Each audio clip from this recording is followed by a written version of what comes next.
আজকে এই প্রেক্ষাপটে আমার কাছে নতুন একটি অবস্থায় আমি দাঁড়িয়েছি।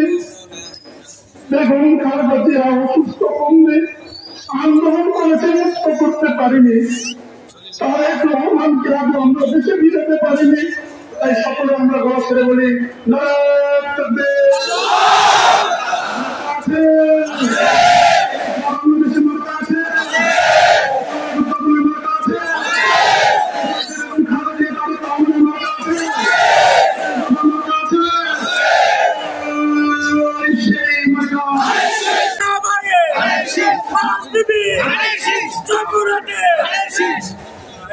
আসসালামু আলাইকুম ওয়া রাহমাতুল্লাহ।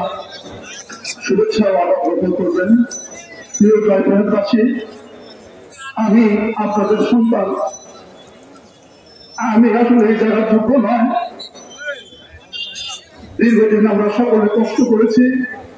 দীর্ঘ 17টি বছর আমরা লড়াই সংগ্রাম করেছি, ফ্যাসিবাদ বিরোধী আন্দোলন সংগ্রাম করেছি। আমাদের অনেক ভাইকে আমরা হারিয়েছি। যারা আমাদের আন্দোলন সংগ্রামে শহীদ হয়েছেন তাদের বিদায় আত্মার মাগফিরাত কামনা করছি। জুলাই আগস্ট আন্দোলনে যারা শহীদ হয়েছেন তাদের বিদায় আত্মার মাগফিরাত কামনা করছি। শহীদ রাষ্ট্রপতি জিয়াউর রহমানের বিদায় আত্মার মাগফিরাত কামনা করছি। আমার প্রয়াত পিতা মরহুম মোতালেব প্রধান সহ বিএনপি প্রতিষ্ঠা করতে গিয়ে যারা নিহত হয়েছেন সকলের আত্মার মাগফিরাত কামনা করে আমি আপনাদের সন্তান হিসেবে আমি অনেক জায়গায় বক্তব্য দিয়েছি। সেই প্রেক্ষাপটগুলো ভিন্ন ভিন্ন ছিল। আজকে এই প্রেক্ষাপটে আমার কাছে নতুন একটি অবস্থায় আমি দাঁড়িয়েছি।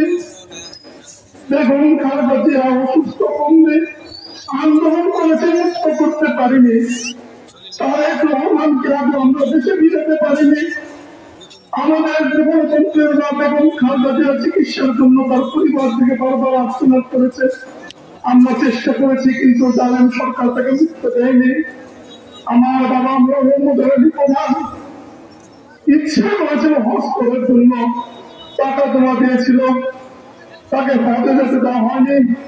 তাকে কারাগারে বন্দি করা হয়েছে, তিনি মৃত্যুবরণ করেছে, কিন্তু তিনি রাসূলের মাটি যেতে পারেনি। অনেক কষ্ট, অনেক দুঃখ, অনেক বেদনা। আমাদের কষ্টের চাইতে জিয়া পরিবারের কষ্ট অনেক বেশি। বেগম খালেদা জিয়া তার সন্তানকে হারিয়েছে, তার স্বামীকে হারিয়েছে, আমরা আমাদের অনেক ভাইকে হারিয়েছি, অনেক ভাই পঙ্গু হয়েছে। আমি আপনাদের একজন সন্তান হিসেবে আপনাদের বলতে চাই, এই জয়প্রভাত আমি শান্তির জয়প্রভাত করতে চাই। আমরা এই জয়প্রভাত শান্তির অনুষ্ঠান করতে চাই, সহযোগিতা চাই। এই জয়প্রভাত আমরা কোনো হানাহানি চাই না, কোনো সন্ত্রাস চাই না, কোনো চাঁদাবাজি চাই না। আমরা চাঁদাবাদের কোনো স্থান আমরা বিএনপিকে জয়প্রভাতের দিব না, ইনশাআল্লাহ। প্রিয় ভাই বোনেরা আমার, আপনাদের কাছে উদাত্ত আহ্বান জানাবো, আজকে আপনারা নিজেরা ভালোবেসে যেভাবে আমাকে বাগজেলা থেকে, আমাকে দেওয়া বগুড়া থেকে, শেরপুর থেকে যেভাবে ভালোবাসা দিয়েছেন, এই ভালোবাসার যোগ্য হয়তো আমি নয়। হয়তো আপনাদের দল করার কারণে আজকে আমাকে যে ভালোবাসা দিয়েছেন, যে সম্মান দিয়েছেন, আপনাদের এই ঋণ আমি আমার জীবনের সর্বোচ্চ দিয়ে আমি ইনশাআল্লাহ পরিশোধ করব। আমি জয়পুরহাটবাসীর জন্য উন্নয়ন করতে চাই, কাজ করতে চাই। অনেক অসম্পূর্ণ কাজ আছে। আমার প্রতিশ্রুতি ছিল আমরা জয়পুরহাটে পাইপ লাইনে গ্যাস নির্মাণ করতে চাই, জয়পুরহাটে মেডিকেল কলেজ করতে চাই, আমরা বৃদ্ধি করতে চাই, আমরা বাইপাস রাস্তা করতে চাই, জয়পুরহাটে একটি শান্তির আবাস করতে চাই। আমাদের সন্তানীরা পড়াশোনা করে মেডিকেল হয়ে যাবে। আমি চাই সকলকে নিয়ে জয়পুরহাটে মেডিকেল কলেজ করতে পারি। আমার বাবা আশা ছিল আমাদের পরিবারের সন্তানটা একজন ডাক্তার হবে। আজকে আমার বড় সন্তান ডাক্তার হতে চলেছে, কিন্তু আমার বাবা থেকে যেতে পারেনি। আমার ইচ্ছা, আমার বাবার ইচ্ছা, আমার সন্তান যেন মানুষের সেবা করে যেতে পারে। আমার সন্তানের জন্য আপনার স্বপ্ন দোয়া করবেন। আমাদের উপর যারা অন্যায় করেছে, আমাদের উপর যারা নিপীড়ন করেছে, নির্যাতন করেছে, জুলুম করেছে, আল্লাহর কাছে বিচার দিয়েছে। আমরা কোনো বিচার করতে চাই না, আল্লাহ তাদের একদিন সঠিক বিচার করবে। আর আমি আগে একমত হয়েছি, অনেক কথা বলার ছিল। যারা আজকে আয়োজন করেছেন আমার সাবেক অভিভাবক ছাত্র নেতা আলী হাসান মুক্তার গোলদার ভাই, এখানে কবে সাইফুল ইসলাম জালিম, ইদ্রিস সাহেব, সানোয়ার ভাই, গোলদার ভাই, সহ ভাই সহ অনেক ভাই এদের সামনে মামুন শহীদ ভাই খলিল ভাই তাহলে অনেক নেতৃবৃন্দ এসেছেন। সারাদিন নাম বলে শেষ হবে না। আপনাদের ঋণ আমি কখনো শোধ করতে পারবো না। আপনাদের কাছে আপনাদের সন্তান হিসেবে বিরতি করে অনুরোধ করে আমার দ্বারা কোনো অন্যায় হবে না। আমি কোনোদিন কোনো অন্যায় করবো না। আমি কোনোদিন হারামজাদি গ্রহণ করবো না।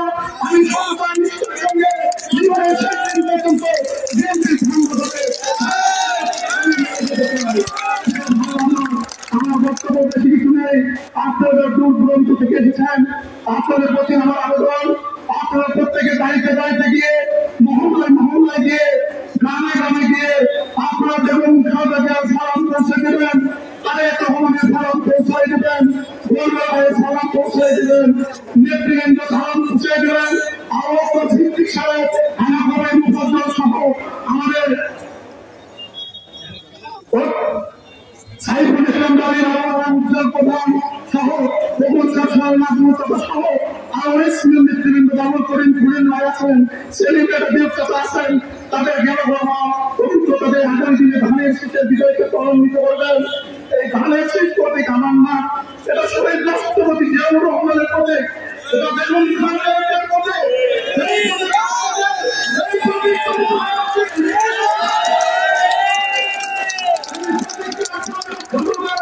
আপনারা হেফাজত করবেন। আগামী দিনে যাই তোমাদের একটা সমান এবং দুই আসলে বারবার কেন্দ্রকে বিজয়ী করেছেন এবং খালেদাকে বিজয়ী করেছেন। তারেক রহমান বলেছে জয় প্রধান 1 লক্ষের মামলাতে বিজয়ী দেখতে চায়। আপনার সেই পর্যন্ত ভালো থাকবেন, সুস্থ থাকবেন, নিরাপদ থাকবেন। যারা আমার সঙ্গে এই প্রতিদ্বন্দ্বিতায় অংশগ্রহণ করেছেন তাদের প্রতি সম্মান দেখে বলতে চাই, তারা যখন আমাকে মনোনয়ন দিয়েছে আমি সঙ্গে সঙ্গে তাদের সঙ্গে মনে কথা বলার চেষ্টা করেছি। তারপর ফোন দিয়েছি, ওরা পয়সা নেতৃবৃন্দ কাছে অনুরোধ করেছি তাদের একটা ভাই আমাকে ঠিকানা দেন, আমি তাদের কাছে গিয়ে যাবো। আমার কর্মকাণ্ডে আমার কথাবার্তায় তারা যদি কোনো কষ্ট দেয় তাকে আমি ফোন করে ভুলে যাই। রাজনৈতিক কারণে হয়তো অনেক কথা বলেছি, আমরা রাজনৈতিক পৌঁছে বলেছি। আমার কথায় যদি তারা কেউ কষ্ট পায়, তাকে দুঃখ পেয়ে থাকে, আমি তাদের সাথে কথা বলতে চাই। আমি গফুর সাহেবের সঙ্গে কথা বলেছি, আমি ফাইসল আলীম ভাইয়ের সঙ্গে বারবার ফোন দিয়েছি, তাকে ফোনে পাইনি, তাকে ফোনে মেসেজ করেছি। তারপর তিনি আমাকে মেসেজ আজকে ব্যাক করেছে, তিনি পরের সুবিধা মতো সময় দেখা করবে। আমি দোয়া করি আমরা সকলে একটি দলের জন্য কাজ করেছি। যদি আমাদের রাজার আচরণে কেউ কোনো কষ্ট পেয়ে থাকে, এই ধানের শীতকে বিজয়ী করার দায়িত্ব আপনার আমার, আমাদের সকলের।